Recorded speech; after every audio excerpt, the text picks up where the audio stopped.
Rhapsody of realities आज Friday 30 जुलाई 2021। आज शुक्रवार 30 जुलाई 2021। रैप्सोडी ऑफ रियलिटीज़ में आज शुक्रवार 30 जुलाई 2021। रैप्सोडी ऑफ रियलिटीज़ में आज पास्टर क्रिस ओयाखिलोम द्वारा जो वचन हमको सीखने के लिए मिला है, सैम्स 119 उसका 89th वर्स। भजन संहिता 119 अध्याय उसका 89 वर्स। नवासी वर्स 119 उसका 89 वर्स। हम आज का विषय है इस वचन के आधार से सेटल इन योर लाइफ। स्थिर हो जाइए आपके जीवन में। स्थिर हो जाइए आपके जीवन में। Settle it in your life. स्थिर हो जाइए आपके जीवन में। स्थापित हो जाइए आपके जीवन में। नियुक्त हो जाइए आपके जीवन में।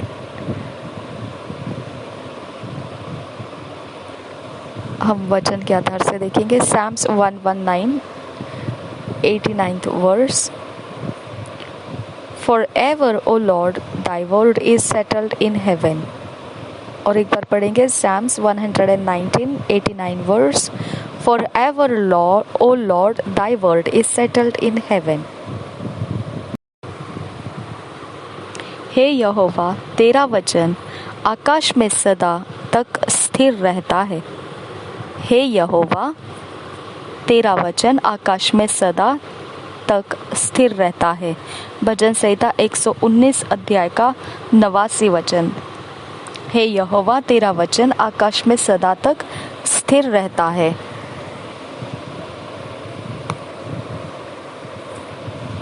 Never accept anything contrary to what the word says about you. कभी भी स्वीकार मत कीजिए उन बातों को जो परमेश्वर कहता है उसके वचनों में से आपके विषय में। उसके विपरीत अगर कोई कुछ कहता है तो उन बातों को कभी भी मत स्वीकारिए। Never question the integrity of the word. वचन के विश्वास योग्यता के ऊपर, ईमान के ऊपर कभी सवाल मत उठाइए। Believe, accept and affirm that you are who God says you are. You have what He says you have and can do what He says you can do. विश्वास कीजिए और ग्रहण कीजिए और दृढ़ हो जाइए उन बातों में कि जो परमेश्वर आपके लिए रखा है। जो आप परमेश्वर में हो वह कहता है आप वही हो। आप वही हो जो परमेश्वर कहता है आप हो। आपके पास वही है जो परमेश्वर आपसे कहता है कि आपके पास है। और आप वही कर सकते हैं जो परमेश्वर आपसे कहता है कि आप कर सकते हैं। Let the word of God give you a new mentality, a new way of thinking. होने दीजिए कि परमेश्वर का वचन आपको नई मानसिकता दे और नया तरीका दे सोचने के लिए। Don't say you are sick just because you felt the symptoms of sickness in your body. आप केवल आपके शरीर में कुछ लक्षण दिखाई देते हैं बीमारी के, इसीलिए यह मत कहिए कि आप बीमार हो। ऐसे ही आप मत बोलिए। To talk that way is to take sides against the world. ऐसा बोलना एक तरीका हो जाता है जो परमेश्वर का वचन कहता है उसके विरोध चले जाने का। The word says, if the spirit of him that raised Jesus from the dead lives in you, and thank God he does, that same spirit shall vitalize your mortal body. Romans 8 chapter 11 verse. पवित्र वचन इस प्रकार से कहता है, Romeo की पत्री 8 अध्याय के 11 वचन में, यदि उसी का आत्मा जिसने यीशु को मरे हुओं में से जिलाया तुम में बसा हुआ है, तो जिसने मसीह को मरे हुओं में से जिलाया वह तुम्हारी नश्वर देहों को भी अपने आत्मा के द्वारा जो तुम में बसा हुआ है जिलाएगा। हालेलुया। और एक बार पढ़ेंगे रोमियो की पत्री 8 अध्याय 11 वचन। यदि उसी का आत्मा जिसने यीशु को मरे हुओं में से जिलाया तुम में बसा हुआ है, तो जिसने मसीह को मरे हुओं में से जिलाया वह तुम्हारी नश्वर देहों को भी अपने आत्मा के द्वारा जो तुम में बसा हुआ है जिलाएगा। Your confession therefore should always be, I am vitalized by the Holy Spirit. Divine health is my nature, and one of the many blessings I have and enjoy in Christ Jesus.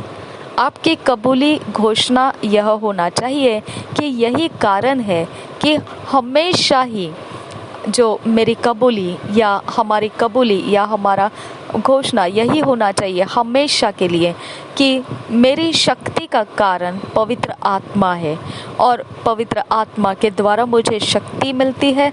मेरी सेहत ईश्वरीय सेहत रहती है, वो मेरे स्वभाव में हो चुका है और वह मेरा एक आशीष का प्रकार है।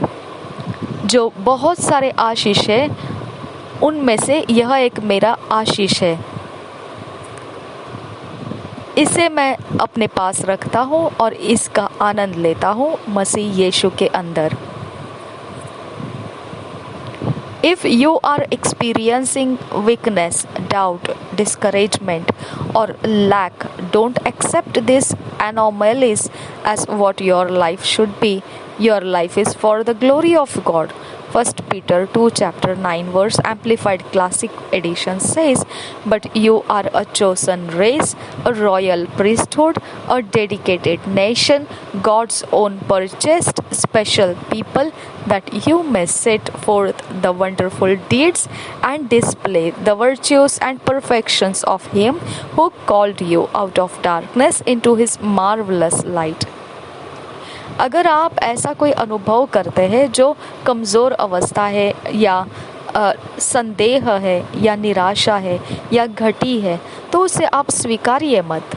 ऐसे प्रकार के विसंगति के यानी जो परमेश्वर कहता है उसकी संगति में नहीं बैठने वाली बातों को आप स्वीकारिए मत, जो आपके जीवन में आप देखते हैं, क्योंकि आपका जीवन जो होना चाहिए वह आपका जीवन परमेश्वर के महिमा के लिए है।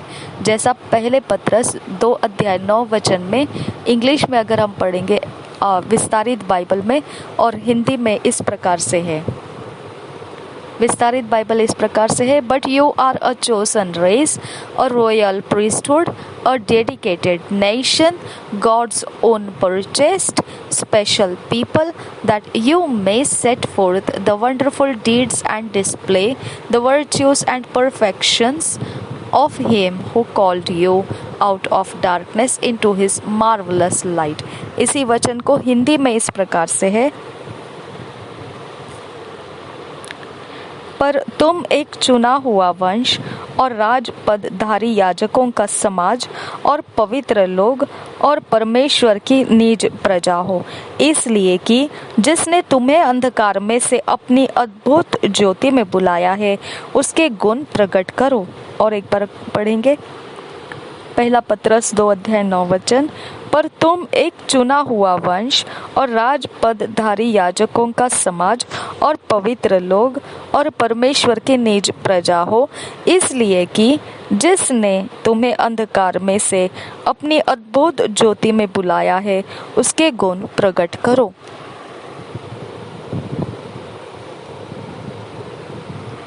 The word of God is practicable. When you read a scripture like this, you must respond. You say, "Blessed be God. My life is full of the glory, beauty, wisdom, and excellence of the Spirit, and I manifest this to my world." परमेश्वर का वचन काम करता है।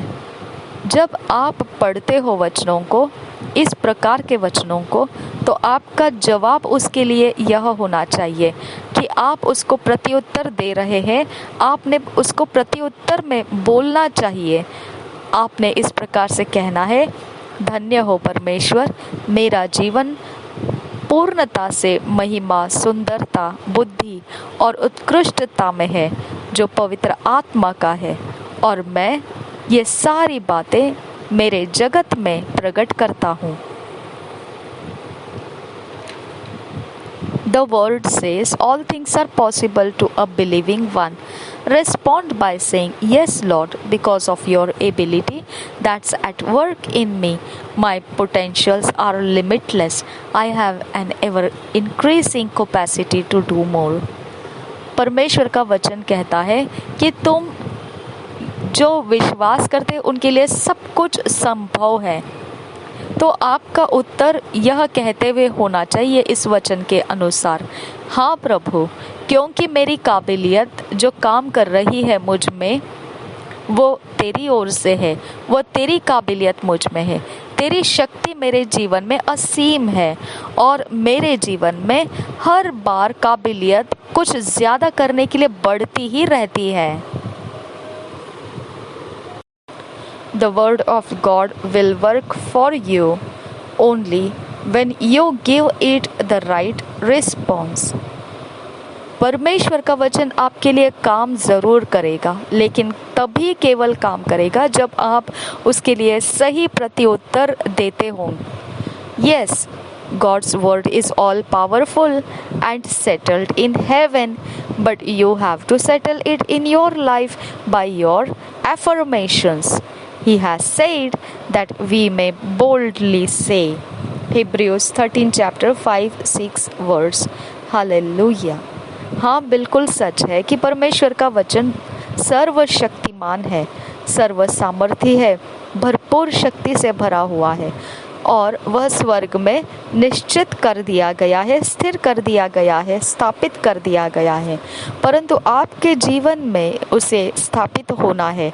आपके जीवन में आपकी दृढ़ता के बातों में से वह स्थापित हो जाता है। उसने ऐसा कहा है, जो इब्रानी के 13 अध्याय 5-6 वचन में लिखा है कि हमने दृढ़ता के साथ बोलना है।